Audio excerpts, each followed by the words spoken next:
Amen. Isang mapagpalang gabi po sa ating lahat. Narito po akong muli. Tayo po ay magsishare, ako po ay magsishare ng Word of God. Last time, ang na-share ko po ay yung sa John 16. Sinabi ron na sapagkat gayon na lamang ang pag-ibig ng Diyos sa sangkatauhan, kung kaya't ibinigay niya ang kanyang kaisa-isang buktong na anak, upang ang sinumang sa kanya ay sumampalataya ay hindi mapahamak o hindi magkaroon ng buhay na walang hanggan. Ngayon po, ang aking pong share ay yung Roma 3:23. Sinabi naman po doon na sapagkat ang lahat ay nagkasala at walang sino mang nakaabot sa kaluwalhatian ng Diyos. Ayon po sa aking talatang nabanggit, sino po ang nagkasala? Lahat po, tayo pong lahat ay nagkasala.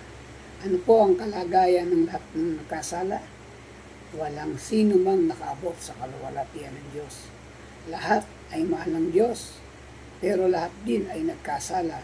At tayong lahat ay hindi nakaabot sa kaluwalhatian ng Diyos. Tayong lahat ay hiwalay sa Diyos.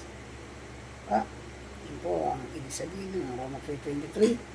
Ano po ba ang hiwalay sa Diyos? Ang tao pong hiwalay sa Diyos, malapit sa kapahamakan. Ano po ulit ang dahilan kung bakit hiwalay tayo sa Diyos? Sinabi ko doon na tayong lahat ay nagkasala. Lahat po tayo, ikaw at ako ay nagkasala. Pero, dahil sa kagandahang loob ng Panginoon, pinadala niya ang kanyang kaisa-isang anak.